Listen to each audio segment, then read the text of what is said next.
Damar. Hah? Damar. Damar. Sopo kowe? Anak iki. Oh iya.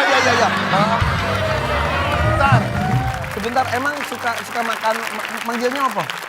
Papa? Manggilnya apa? Ayah. Biasanya kan manggilnya Dedi. Dedi. Biasanya manggilnya Dedi. Dedi. Itu mukanya gak setuju. Dedi. Kenapa tiba-tiba jadi Dedi gitu? Dedi. Panggil apa ayah? Apa ayah? Damar, udah berapa lama jadi anaknya ayah? 2 bulanan ya. 2 bulanan. Baru 2 bulan ini. Iya. Sewa, Mas. Ini sewa. Sewa. Tapi kamu seneng gak sih ngelihat ayah suka masuk TV? Karena kamu juga kan suka bikin konten ya? Seneng gak ayahnya ini terkenal? Senang. Bangga? Bangga. Tapi kok muka senengnya nggak kelihatan sih? Seneng. Itu ide siapa bikinnya? Ide ayah. Masa ayah semua? Idenya ide ayah. Yang bikin ayah. Terus kamu dikasih duit sama ayah juga. Berapa ya kalau di sekali konten?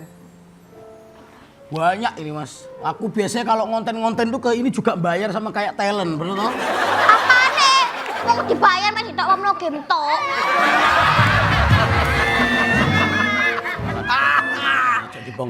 Jangan sosok gitu, orang cuma dibayar game doang ya. Oh, Tapi kalau- game tok. Oh. Kalau ayah di rumah lucu juga begini atau gimana? Kalau nggak ada kamera? Biasa aja. Bentar, aku mau nanya. Ini badannya ayah tuh dicoret-coret sama kamu pas waktu TK, betul ya? Iya. Ih, gumur siapa tuh Mas? Banyak tatonya. Banyak Mas. Ini ya karena dulu kan pertama kali kan merantau ke Bali, terus banyak tukang-tukang masak yang awalnya aku jadi cuci piring. Oh? Itu yang ngelihat temen-temen pakai tato. Kalau orang di dapur itu kebanyakan pakai tato ya wis. Katanya dulu gimbal juga ya? Dulu gimbal Mas. Gimbal. Pernah tinggal di jalanan? Pernah. Jadi dulu itu hidupnya susah ya, hidupnya susah. Dulu aku udah hidup di jalan tuh mulai kelas 5 SD Mas. Kenapa? Karena kondisi keluarga nggak punya. Bahkan sampai ibu itu kalau mau makan, ngasih makan anak-anaknya itu ya dengan gadein baju yang aku hari raya pakai. Itu digadein untuk dapat uang supaya bisa beli nasi, beras gitu. Sebegitu susahnya? Sebegitu susahnya Mas. Ditebus lagi tuh baju atau udah jadi? Kadang ditebus, kadang enggak. Bahkan ada baju kesayangan saya itu yang enggak ketebus. Jadi aku tuh nyari bajuku, tapi ibuku nggak bisa ngomong apa-apa. Kayak mau jawabnya nggak bisa, mau bilang hilang nggak bisa, mau bilang mau kebalikin nggak bisa. Baru tahu ternyata. Baru tahu kalau ternyata waktu udah agak gede tahu kalau ternyata ibu itu sering ke rumah orang itu. Itu orang yang sering kayak gade-gadein HP, baju gitu-gitu untuk jadiin uang. Sebegitunya orang tua buat kehidupan. Bahkan sampai ngelakuin, kan aku satu saudara kan 4 Mas. 5 meninggal 1 adikku masih. Kamu nomor? Aku nomor 3.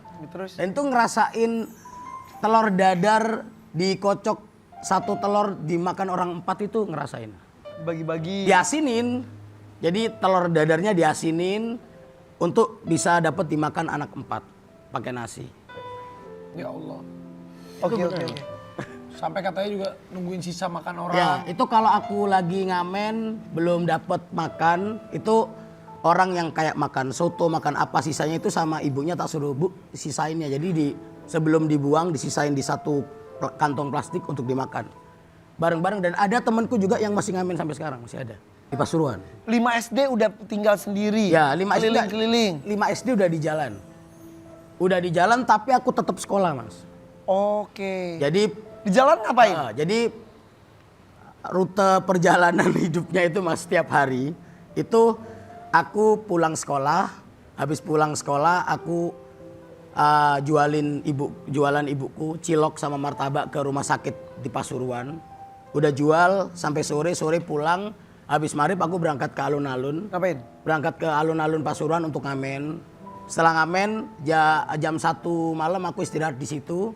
Terus jam 3 aku lanjut ke pasar Pasuruan. Pasar Gading Pasuruan untuk ngamen lagi. 4:30 aku pulang. Sekolah. Sampai rumah tidur sebentar, jam 6:30 mandi-mandi berangkat. Jadi sampai di SD sama SMP Pojentre itu aku dikenal yang sering tidur. Tapi banyak guru-guruku yang support karena dia sering ketemu aku ngamen malam-malam. Gitu. Karena kondisi keadaan mengharuskan seperti itu. Iya. Akhirnya terbiasa hidup di jalanan. Iya. Jadi udah tahu ya kehidupannya orang di jalanan kayak gimana.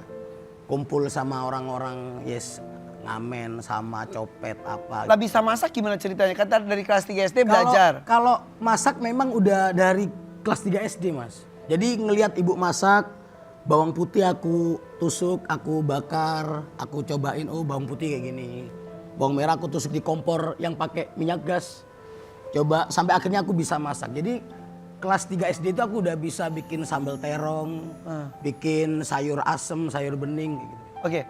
Hidup nyaman mulai kapan? Damar lahir? Hidupnya ini masih belum Mas. Hidup nyaman itu dia lahir itu umur 6 bulan 7 bulan Mas. Hidupku udah mulai enak Mas. Sebelumnya? Sebelumnya ya aku jualan di kantin sekolah sama istriku sama hamil besar kayak gitu. Kata sampai dititip-titip. Iya, sampai dia waktu itu sering dititipin ke anak-anak SMK Negeri 1 Cipto itu. Karena Pasuruan. Ya karena aku sama istriku jualan. nitip anakku nih gitu, Ya, diasuh sama mereka. Karena dia kan dari kecil kan nggak rewel kalau digendong. Jadi Lucu. banyak digendongin anak-anak untuk, ayo sini Damar tak mongi, Mas tak mongi itu tak gendong gitu. Oh jadi masak di kantin juga? Di kantin. Kantin sekolah? Ya, jadi subuh itu kita udah ke pasar, udah di kantin. Tapi bener tuh Damar tuh lihat ayah perjuangannya susah kan hidupnya kan. Damar beruntung, ayah alhamdulillah sekarang udah punya pekerjaan yang lebih baik, bisa beliin game, bisa sekolahin kamu. Kamu peluk dong ayahnya dong. Nah. Sayang sama ayah ya? Sayang. Sayang banget. Dan ini kita lihat video kejahilan King Abdi ke Damar ya. Kita lihat nih. Makan apa? Itu makan apa? Jadi waktu itu kita makan di salah satu warung Mas. Dan di depan tuh ada kayak jeruk gitu loh. Lah aku lihat di TikTok ini jeruk kayaknya bisa dimakan sama kulitnya gitu. Tak coba ternyata ketir Mas. Tapi lu pura-pura enak? Iya. Terus lihat ya ini kayaknya bisa untuk dicobain di anakku nih gitu. Bundanya tak suruh ngerekamin. Sayang, kameranya sayang gitu. Ini enak sayang, ini bisa dimakan pakai ini Mar gitu. Sama kulitnya. Beneran tak gitu. Beneran ya coba. Saya bilang ternyata itu muntah dia. Tapi berarti perubahan kehidupan itu apa pemicunya? Ya saya punya pemikiran kalau anak jalanan itu nggak akan selamanya terus ada di jalan. Terus salah satu hal yang bikin kenapa saya pasang tato karena ini buat motivasi hidup supaya saya nggak akan males. Karena orang kalau udah tatoan nggak akan kerja di kantor, nggak akan bisa kerja jadi pegawai negeri segala macam. Jadi gimana caranya kamu bisa tetap jadi petarung, kamu bisa tetap nggak males, ya itu yang saya lakuin. Untuk Damar Pilihan aja buat dia.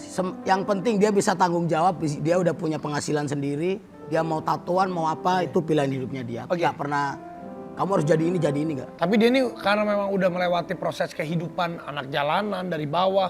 Jadi bener-bener udah punya apa ya, udah punya mental yang kuat. ya mudah-mudahan Damar juga anaknya juga mendapatkan mental yang kuat walaupun kondisi hidupnya Amin. berbeda ya nggak Amin, sih? amin, amin. Karena untuk jadi kuat itu bukan berarti dari kenyamanan atau ketidaknyamanan itu sendiri. Tapi hebat, tepuk tangan dong buat King Abdi.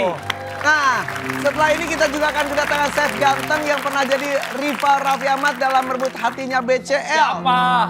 Besar lagi ya, tetap di sini di FFP Farel Pagi.